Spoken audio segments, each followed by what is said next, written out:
Nah, ini usaha yang saya lakukan ini selama 6 tahun itu belum ada penghasilan. Uang banyak tergerus terus, sementara nggak menghasilkan. Selalu minus kan, nggak menghasilkan yang di rumah. Nah, selalu minus, kasihan anaknya, nanti sekolah gimana, apa segala macem gitu kan. Revenue kita tadinya yang mungkin hanya nggak sampai 10 juta lah sebulan itu omset. Pada saat mulai ada daging itu, kita pertama kali omset tembus 50 juta. Nah, terus bergulir terus selama 8 bulan itu omset naik terus, customer juga nambah terus sampai akhirnya setengah greenhouse kita potong untuk jadiin tempat dine in.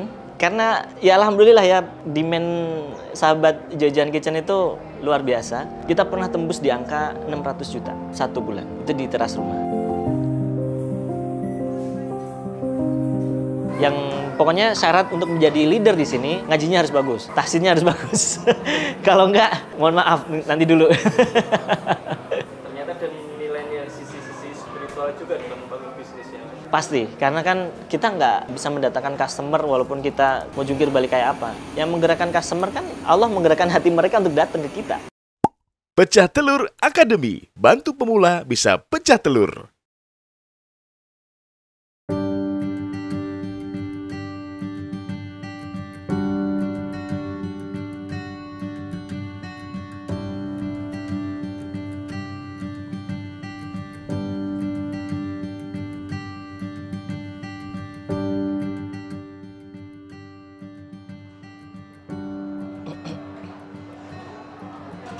Langsung Mas. Assalamualaikum warahmatullahi wabarakatuh. Nama saya Cusen Aun, saya pemilik Jajan Kitchen. Lokasinya ada di Bogor, di Taman Helang tepatnya, Jalan Bio nomor 10, Tanah Sareal, Bogor. Ejakan lama sebenarnya kan, CHU itu kan bacanya Husen. Nah, kalau Aunnya saya nggak tahu, cuman kalau dikorelasikan memang ada kayak Myanmar gitu. Kalau dari sisi brandnya itu sebenarnya udah lama. Kita dari tahun 2016 udah mulai usaha di bidang sayur. Kita bikin kebun sayur kecil di teras rumah gitu. Terus kita jual sayuran. Setahun berikutnya kita baru bikin brand namanya Ijo-Ijoan ini. Nah, brand Ijo-Ijoan ini kita bikin untuk jual sayur tadinya. Nah, jadi sayur kita pack-packin tuh, kasih stiker, kita labelin Ijo-Ijoan. Tahun 2019 itu kita coba bikin produk turunan. Bikin salad dari sayur yang kita tanam itu, kita bikin salad sama jus sayur. Waktu itu punya kesempatan untuk buka kios kecil di Jakarta, salah satu gedung perkantoran. Nah, ya alhamdulillah kita diminta ya waktu itu ya, walaupun kita masih merintis, tapi alhamdulillah dapat kesempatan untuk buka di kantin salah satu gedung perkantoran. Nah, di situ mulailah kita, bagaimana nih kita nggak punya background apa-apa di bidang F&B, tapi harus bikin sesuatu usaha yang dari F&B gitu. Belajar bagaimana ngatur stok manajemen, bagaimana mengatur supply manajemen. Nah, padahal kan hanya kebun kecil. Sedangkan lokasinya di Jakarta, saya ada di Bogor. Nah, di Bogor ke Jakarta diminta untuk sarapan itu harus ada. Jadi jam 4 pagi itu kita harus udah ada di sana. Bukan, jam 4 pagi itu kita harus berangkat, terus sampai sana kita sholat subuh, kita harus siap-siap. Itu Masya Allah lah perjuangannya. Jadi masa kecil saya di kampung itu kan kakek saya seorang petani. Saya pernah inget diajak untuk membajak sawah naik kerbau. Nah, itu yang saya inget. Kayaknya seru nih kayaknya. Nah, terus melihat anak-anak muda di Indonesia ini kayaknya sedikit yang terjun di pertanian, jadi saya jadi semangat untuk bisa membangkitkan rasa itu. Padahal Indonesia itu berpotensi kan di bidang pertanian itu, karena dia sepanjang tahun bisa nanam semua produk pertanian. Dari situ saya, ini anak muda harus bisa nih, walaupun cuma di depan rumah, di teras rumah. Ya saya coba di situ. Ya alhamdulillah jatuh bangunnya banyak jatuhnya ketimbang bangunnya. Karena kan saya nggak punya background pertanian ya. Saya cuman background saya IT, saya di komputer. Selama bekerja saya juga di bidang itu terus. Nah, belajarnya pertanian itu hanya dari YouTube atau dari baca-baca buku. Dipraktekkan itu nggak seindah di YouTube kan. Tapi karena kita punya keinginan kuat, terus-menerus digali yang salah apa dipelajari, yang salah apa dipelajari, sampai akhirnya memutuskan untuk belajar sama memang dia orang-orang IPB. Nah, belajar sama orang IPB, belajar agronomi, belajar meracik pupuk, nah, belajar agroklimat segala macem. Nah, itu alhamdulillah mengimprove apa yang kemarin gagal-gagal itu terimprove. Nah, dari situ varian sayur-sayuran mulai berbagai macam. Dari tadinya cuman kangkung, ya, kangkung kan paling gampang tuh. Jadi kangkung, terus bayam, terus mulai selada. Setelah kita punya selada, itulah yang kita bikin untuk jadi salad. Saya merantau dari sejak lulus SMP. Jadi saya sekolah di Malang, SMA-nya masuk jurusan telekomunikasi. Nah, dari situ lulus langsung kerja. Lulus SMK kerja, sambil bekerja sambil kuliah. Nah, tapi sambil bekerja sekarang sambil bertani. Membagi waktu antara pekerjaan dan hobi. Awalnya hobi ya. Saya menganggap itu sebagai refreshment. Sehingga ketika saya penat dengan pekerjaan, itu saya melihat yang hijau itu kayak seger. Jadi ada rasa damai, ada rasa bahagia juga gitu melihat tanaman itu gitu. Saya di XL Aksiata. Saya lulus SMK, ada satu anak perusahaannya Indosat, saya bekerja 1,5 tahun, terus dapat kesempatan masuk di XL sampai sekarang sudah 18 tahun. Awalnya dulu tadinya cuma 3x5. 3x5 itu awalnya kita tanam sawi. Nah, kita tanam sawi, makan sendiri bosan. 3x5 lumayan juga ternyata buat menghasilkan sayur kan. Kita kasih tetangga, kasih kolega, saudara, tapi masih ada aja gitu. Akhirnya kita berpikir untuk, udah kita jual aja deh, coba gitu. Jadi awal kita coba jual, itu malah jadi sesuatu yang membuat ini bergulir sampai sekarang. Saya tanam dengan sistem hidroponik, karena kan bisa di mana aja, nggak perlu tanah yang subur gitu. Yang penting masih bisa kena paparan sinar matahari, dan yang terpenting hidroponik itu ada tempat yang cukup dan bisa terkena sinar matahari. Nah, itu bisa kita tanam di mana aja. Sederhana tapi juga nggak semudah yang dibayangkan. Nggak mudahnya karena dia di air, kita harus menjaga kebutuhan tanaman itu presisi. Kayak seperti pH-nya, terus kebutuhan pupuknya, ppm-nya, terus kelembaban udara lingkungannya, terus temperaturnya. Nah, itu kalau temperaturnya, kalau di dataran rendah kan temperaturnya suka panas tuh. Nah, kalau temperaturnya panas, itu beberapa tanaman nggak bisa bertahan. Nah, makanya paling mudah itu kangkung. Nah, kangkung ini mau di dataran rendah, mau di dataran apa, bahkan di comberan aja bisa hidup gitu.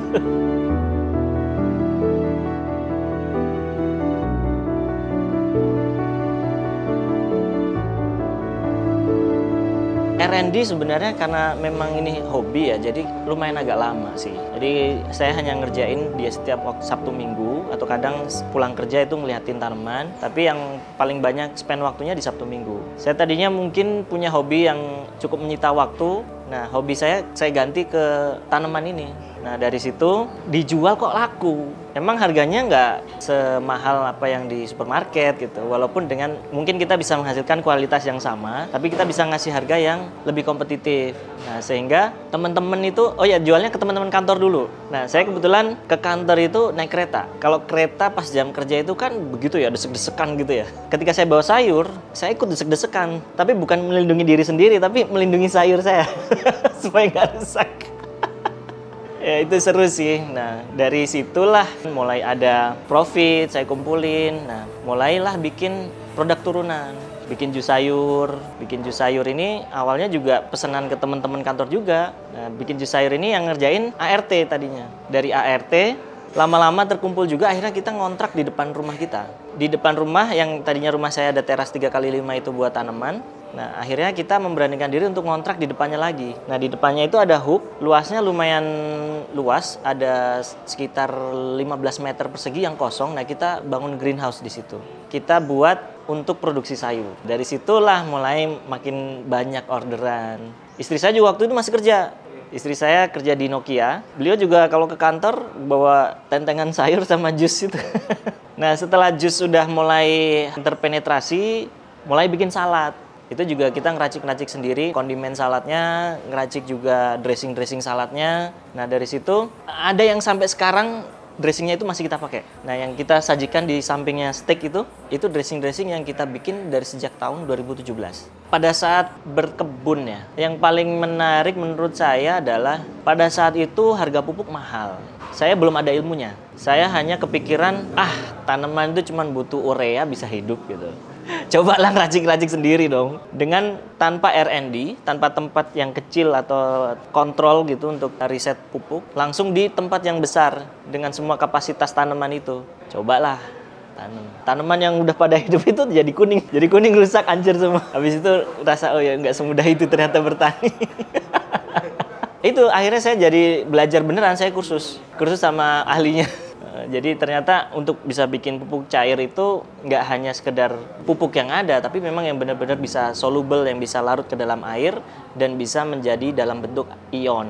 Kalau langkah awal menurut saya yang terbaik itu pelajari benar-benar ilmunya. Dan sebisa mungkin jangan meminimalisir cost. Karena itu yang saya pikirkan. Sebisa mungkin, ini bisa kok, costnya kita tekan. Oh ini bisa kok pakai pipa yang kecil aja gitu. Memang sih kita keluar kecil-kecil, tapi gagalnya berkali-kali. Akhirnya habisnya juga banyak juga. Nah ketika habisnya banyak, sama dengan ketika kita membeli perlengkapan yang memang sudah proper. Karena di situ ada aturannya kan. Ada kemiringannya berapa, debit air berapa, ketebalan pipa berapa supaya dia nggak panas airnya. Semua itu sebenarnya sudah dipertimbangkan dan sudah dihitung sama ahlinya. Makanya ada setup-setup yang sudah jadi. Sebaiknya memang mempelajari dulu, lalu kemudian setup yang proper. Kalau dulu saya memang karena ngirit-ngirit, seolah-olah dengan kos yang kecil bisa gitu. Nah ternyata itu direplikasi ke tempat yang besar, gagal juga.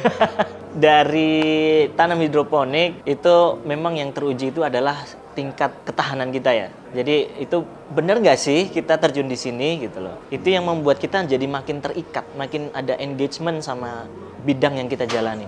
Dari kegagalan-kegagalan itu, saya punya inisiatif untuk membuka pelatihan yang tanpa bayar. Hanya untuk sekedar sharing, saya bukan ahli, tapi saya sekedar sharing supaya teman-teman yang mau terjun di bidang ini tuh jangan gagal kayak saya gitu loh. Ada juga teman yang saya kasih tahu begitu, dia cepet, nggak butuh bertahun-tahun kayak saya. Cuman karena memang saya tipikalnya penasaran. Jadi kalau nggak coba sendiri kayaknya nggak puas gitu. Puas tapi memang babak belur sih. Ketika sudah beroperasi, ketika sudah kita mulai ada karyawan, itu kan kita memang harus mengatur cash flow supaya bisa perputaran itu bisa menghidupi usaha ini sendiri. Nah ini usaha yang saya lakukan ini selama 6 tahun itu belum ada penghasilan. Jadi terus mengeluarkan dana terus. Karena masih banyak yang saya lakukan di riset. Riset ini, riset itu, riset ini, riset itu. Dari pupuk, dari tanaman, dari instalasi, berbagai macam instalasi itu saya coba semua. Nah akhirnya sampai menemukan untuk di tempat kami itu di dataran rendah sekitar 100 mdpl, 115 atau berapa gitu. Nah itu pakai NFT, lalu dengan kemiringan yang cukup supaya air yang mengalir itu deras. Ketika air yang mengalir deras, tandonnya cukup besar, nah temperatur air itu bisa terjaga. NFT itu nutrient film teknik yang dia hanya mengalirkan air tipis aja. Nah di aliran tipis itu baru kita taruh tanaman di pot-pot gitu.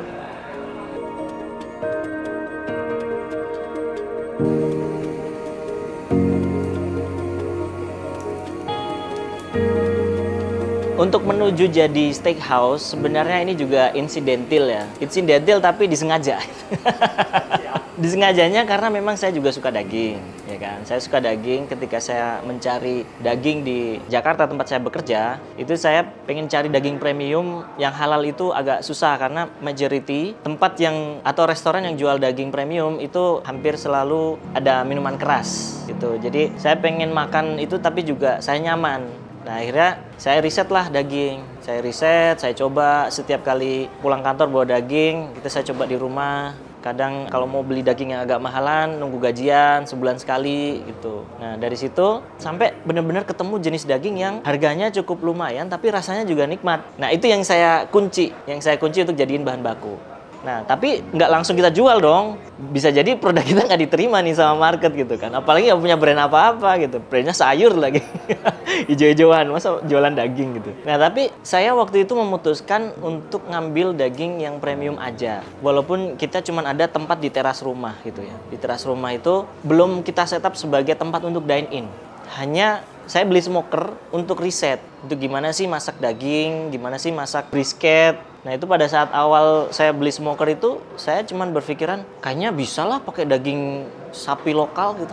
Saya di freezer itu ada stok daging kurban. Daging kurban itu saya coba. Benar tuh saya coba, saya smoke dengan cara temperatur, saya atur benar-benar, saya monitor benar-benar. Pas dicoba ternyata iya keras juga ya mas.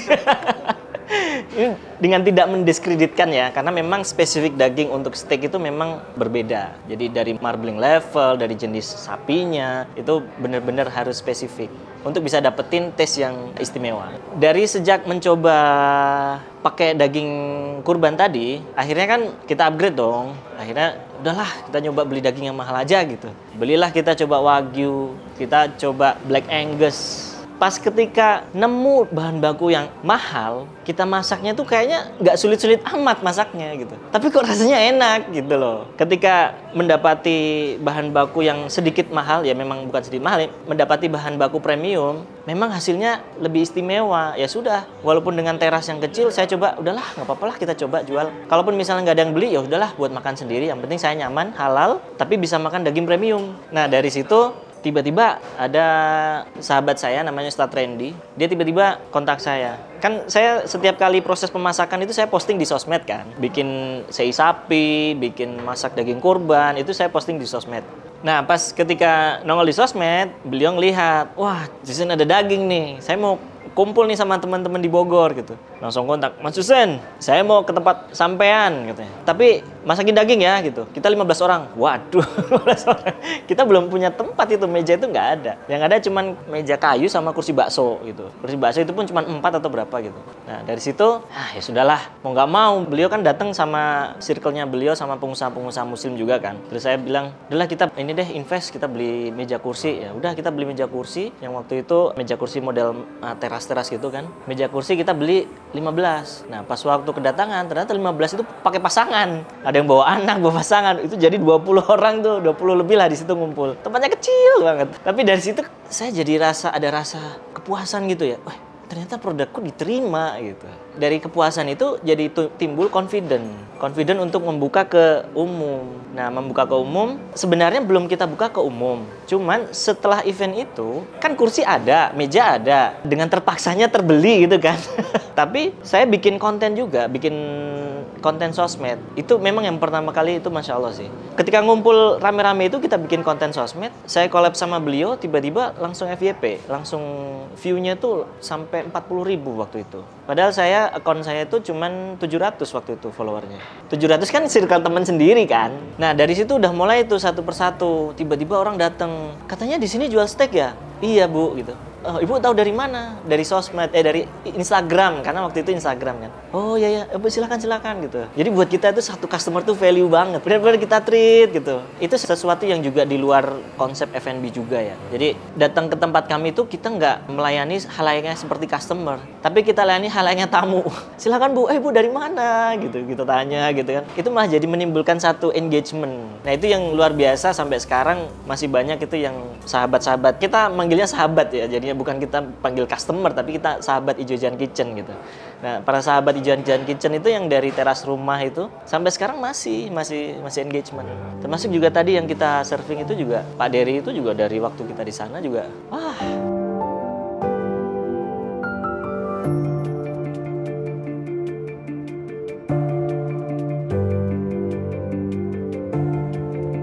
Waktu pertama kali kombinasi dengan daging, itu saya kan berpikir bahwa salad itu juga bisa lah dikombin dengan protein gitu kan. Waktu awal-awal pertama kali kombinasi dengan daging itu sebenarnya juga ada ridho dari orang tua di situ. Kan sebenarnya sebelumnya itu orang tua tuh kayak berpikir khawatir gitu. Yang dikhawatirkan adalah uang banyak tergerus terus, sementara nggak menghasilkan, selalu minus kan, nggak menghasilkan yang di rumah. Nah selalu minus, kasihan anaknya, nanti sekolah gimana apa segala macem gitu kan. Nah tapi pada saat memulai kita dengan daging ini, ya orang tua tuh udah legowo gitu. Ya udahlah, pokoknya saya doain nanti di situ nanti rame gitu. Ketika mulai masuk daging itu, pada bulan pertama itu sudah mulai profit. Di lokasi itu, di teras rumah itu, bulan pertama itu udah mulai profit. Revenue kita tadinya yang mungkin hanya nggak sampai 10 juta lah sebulan itu omset. Pada saat mulai ada daging itu, kita pertama kali omset tembus 50 juta. Nah, terus bergulir terus selama 8 bulan itu omset naik terus, customer juga nambah terus sampai akhirnya setengah greenhouse kita potong untuk jadiin tempat dine in. Karena ya alhamdulillah ya demand sahabat Ijo Jan Kitchen itu luar biasa. Kita pernah tembus di angka 600 juta satu bulan. Itu di teras rumah. Tapi itu rame banget, parkiran panjang banget. Karena kita di dalam klaster, terus parkirannya udah panjang, udah sangat mengganggu lah. Alhamdulillahnya dari itu kekumpul, profit itu kita kekumpul, akhirnya kita memberanikan diri untuk buka di tempat sekarang ini. Nah, di sini kapasitasnya sekitar 100 sampai 120 orang. Ini kita masih ngontrak juga dan biaya kontraknya juga lumayan. Tapi alhamdulillah dari uang terkumpul itu biaya kontrak sama renovasi sama setup kitchen segala macam itu alhamdulillah dicukupkan. Sampai sekarang saya masih kerja. Jadi pada proses growth-nya itu kita juga sambil organisasi, struktur organisasi juga berkembang. Kita mulai hire, rekrut, teman-teman juga mulai strukturnya mulai makin banyak. Kita bagi tugas, saya bagi tugas sama istri. Jadi memang sebenarnya ini adalah couplepreneur ya. Jadi saya lebih ke produk, istri saya yang operate. Jadi operating semua dihandle sama istri saya. Makanya alhamdulillah saya masih bisa tetap kerja. Istri full hanya ngurusin ijo-ijoan. Signature-nya kita alhamdulillahnya yang termahal ya. Itu Tomahawk. Jadi signature kita adalah Tomahawk Black Angus. Itu ya alhamdulillah sih saya juga masih nggak bosan makan itu terus. Luar biasa sih, masih alhamdulillah paling laku. Kalau saya sih lebih ke arah pricing. Jadi kalau di kompetisi dengan yang lain, pricing atau harga produk-produk kita tuh diusahakan untuk selalu kompetitif. Dengan kualitas yang sama bagusnya, kita bisa menekan harga supaya makin banyak orang bisa mencoba daging dengan kualitas ini. Jadi kita pakai Tomahawk Black Angus yang prime, itu marblingnya 4+ dari Australia. Nah itu kalau dimakan itu bisa lembut gitu, teksturnya tuh lembut, terus taste-nya tuh masih berasa beef-nya, dia masih beefy, dan lemaknya tuh udah cukup lah, nggak yang terlalu lembut banget, lembek kayak lumer, kayak jelly, enggak, tapi juga ada tekstur, tapi enak gitu.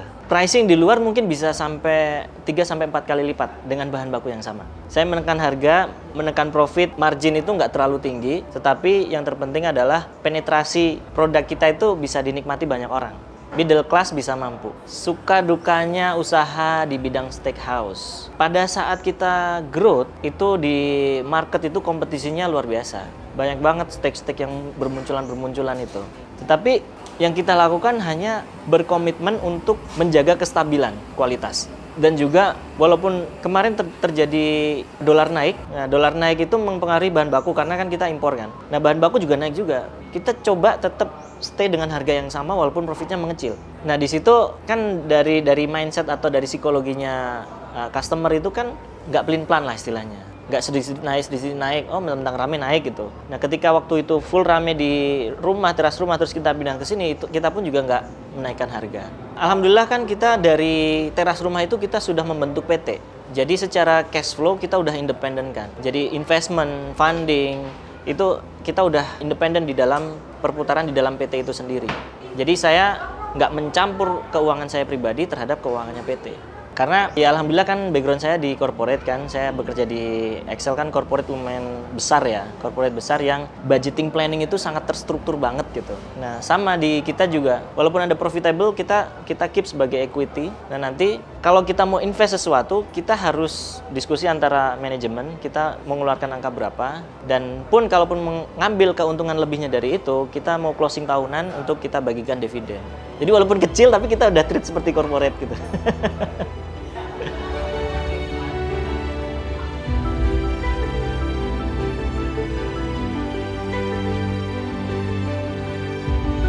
Orang tua sangat berperan signifikan.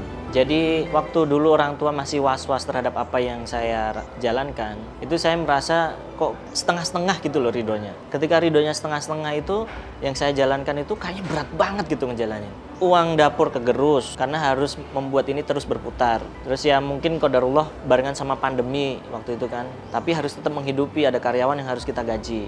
Nah itu orang tua tuh selalu khawatir terus gitu. Nah terus ada satu titik di mana orang tua tiba-tiba udah pasrah. Ya sudahlah, pokoknya yang penting anak-anak terjaga, aman, cucu-cucu juga terjaga, ibu ridho.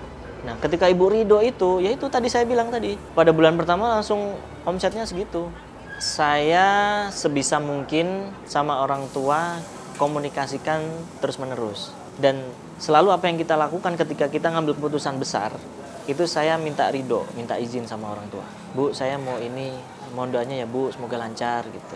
Beberapa kali ketika ibu nggak ridho, ya nggak jadi. Contoh misalnya, saya diminta dibuka cabang di mana sama siapa gitu.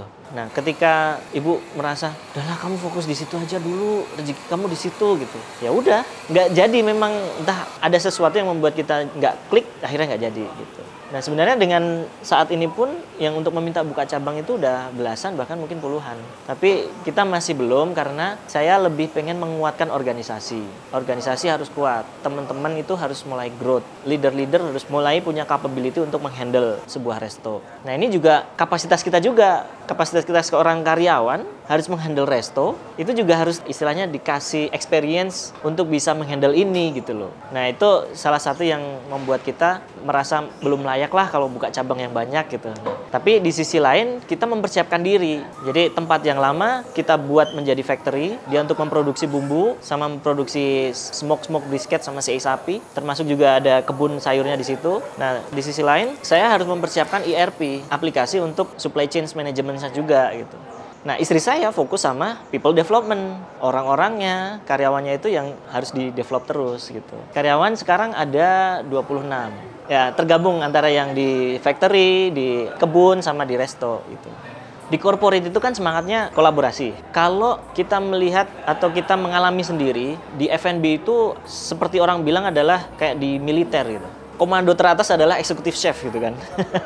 Dan di F&B itu sering dengar cerita-cerita serem itu antara floor dan kitchen itu berantem gara-gara miskoordinasi. Kalau misalnya terjadi customer komplain, itu yang disalahin siapa nih? Floor salah ngasih informasi nih. Kitchen enggak, kitchen udah bener nih. Nah, terus ributlah di situ. Nah, kita berusaha membuat tim ini semua lini, bahkan dari floor, facility management, orang kebun, sama orang kitchen, itu kita kolaboratif. Jadi yang kita tanamkan itu semangat kolaborasi dan kerjasama, teamwork. Salah satunya yang kita implementasikan di corporate itu adalah people development sudah pasti, tapi kita berusaha untuk setiap 3 bulan sekali atau 6 bulan sekali kita outing bareng.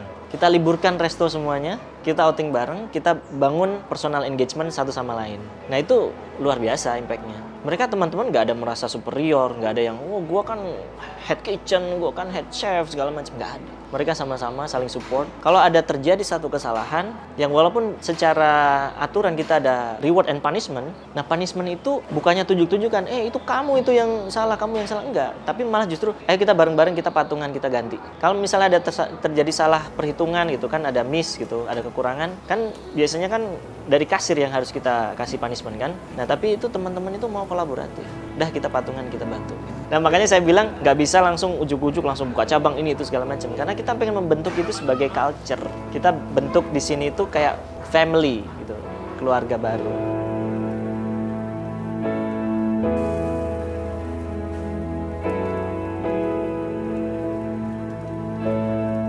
Untuk membangun tim yang bisa teamwork kayak gini tuh memang nggak mudah. Karena pengalaman kita menghandle karyawan itu juga dari udah 8 tahunan kan. Awalnya kita pengen membuka lapangan kerja itu siapapun yang kerja, ya udah kita rangkul. Karena kita merasa bahwa ini bisa kok diajarkan, mereka bisa menjalaninnya gitu. Tapi ternyata nggak semudah itu. Nggak semua orang tuh punya mentality untuk bekerja. Terutama misal, ini tidak menyudutkan satu sama lain ya, tapi rata-rata akamsi, karena mereka merasa bahwa dia tinggal di daerah sini, ya aku nggak usah kerja juga masih bisa makan gitu. Nah, jadi semangat bekerjanya tuh masih, etos kerjanya tuh masih belum terbentuk. Apalagi anak-anak yang baru lulus SMA, anak-anak yang baru lulus itu kan masih mindsetnya main gitu kan. Nah, itu agak susah kalau kita hanya sekedar siapa yang mau kerja kita ambil. Dari situ mulailah kita, terutama istri ya, istri yang megang human resource kan. Istri itu backgroundnya elektro, tapi mempelajari psikologi, belajar karakter orang. Nah, jadi ketika interview semakin banyak turnover waktu itu, banyak keluar masuk karyawan, itu melatih beliau lebih tajam dalam hal untuk mengenali karakter seseorang.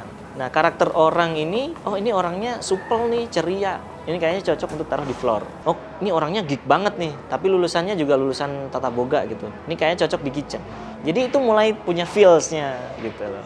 Nah, mulai dari situ terseleksi juga siapa karyawan-karyawan yang benar-benar pengen engage sama kita ajak untuk grow bareng-bareng. Oke, kita memang dari rumah, tapi kita punya cita-cita yang besar. Kita ajak mereka, kita berpikir untuk mengetahui visi misi kita. Sehingga mereka juga luas berpikirnya, nggak cuma sekedar datang, kerja, pulang gitu, enggak. Tapi mereka juga kita ajak berpikir. Salah satunya juga yang terlama sama kita angkat mereka jadi leader di sini. Yang salah satunya yang paling lama itu namanya Ica, itu sekarang dia megang direktur finance. Waktu proses seleksi itu yang paling penting. Mau Gen Z, mau Gen X, Gen Y, tetap proses seleksi itu paling penting.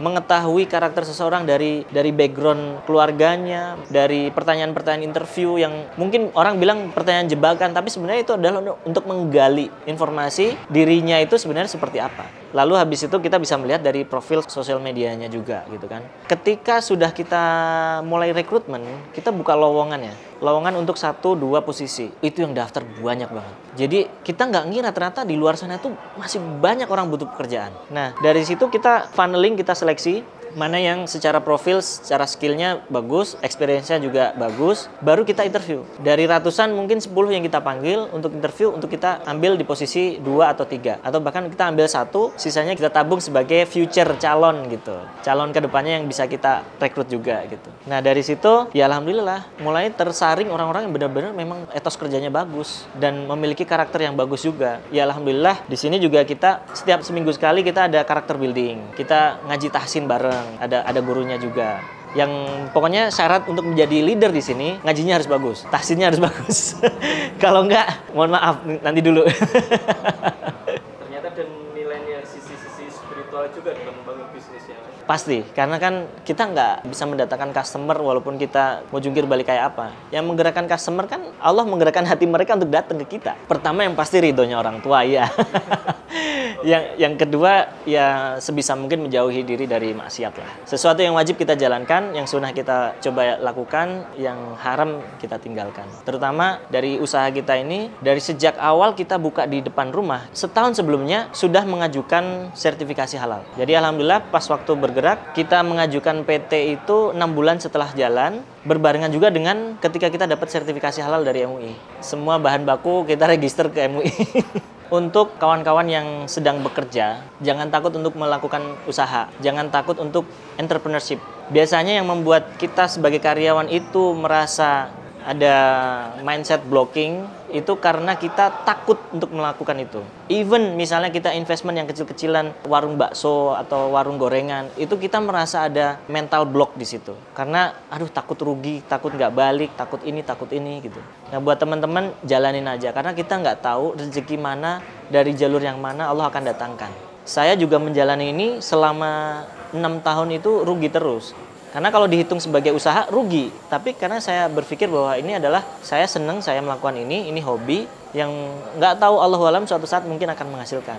Nah, ketika itu sudah menjadi sesuatu yang kita terbiasa dengan prosesnya, ketika Allah datangkan rezeki itu, ya itu tiba-tiba akan exponentially langsung growth. Dan saya hanya dalam jangka waktu 1 tahun sudah bisa profit, sudah bisa membuka restoran yang lebih besar dengan tanpa hutang, tanpa riba, tanpa investment dari manapun.